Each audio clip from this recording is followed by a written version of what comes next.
Hey everyone, welcome back. What we're going to be doing today is some baton to pistol transitioning. I've done another video explaining a lot of the details of why we're doing this and the different techniques that we're using. And in this video, I'm just going to basically just focus on the drill and demonstrate that. And basically, the idea here is that the threat starts here, okay?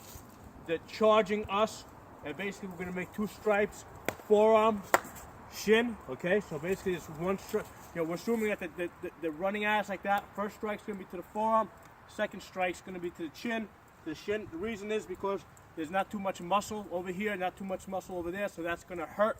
If you try and strike to the leg, you know, there's a lot more muscle up here, so it may not necessarily stop them in their tracks, whereas a forearm and a shin strike are going to be a lot more effective. Okay, so and the idea here is that they're charging us, they advance from this position to this position. That's where we make our forearm and shin strike.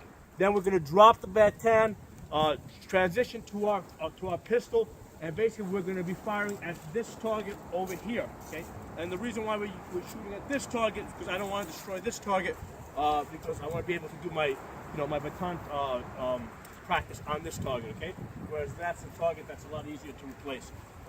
So that's the drill, and basically what we want to do is just do it repetitively so that we can get used to it.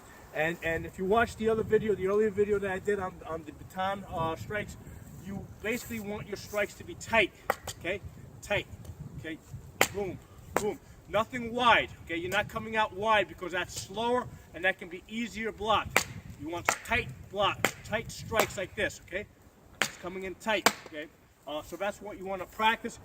And the other thing you want to be aware of is when you do transition to your pistol, okay, make sure you get on your sights. Now your sight alignment, okay, between your front sight and your rear sight in this type of a situation may not be perfect, okay? You may not get the perfect sight alignment, but you do want to see something of your sights in order to hit a target that's this small, okay? And basically if you can do that, you'll be able to, you'll be in a pretty good shape. Whereas if the target, let's say, was actually at this distance, you would just point shoot it. But here's the thing: it's a lot easier to get on. It's a lot easier to do point shooting than it is to get on your iron sights. So we want to practice trying to get on our iron sights because that's harder. And then if we need to, we can always go back to the easier point shooting if that's what the situation calls for. Okay. So let's start this drill. Hey, what's going on? Hey, stop, stop, stop! Okay. All right.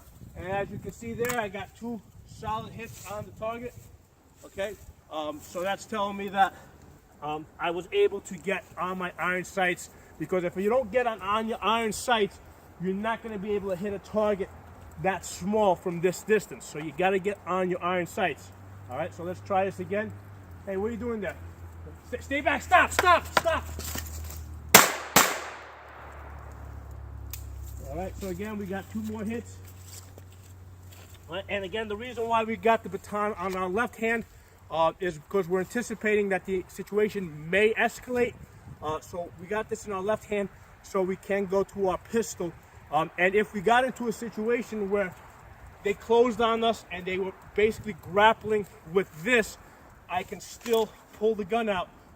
If the baton is high, I'm going to shoot low. If the baton is low, I'm going to shoot high. Because basically, whatever position one hand is in, the other hand goes in the opposite position. You never get your gun and your other hand on that same plane, okay?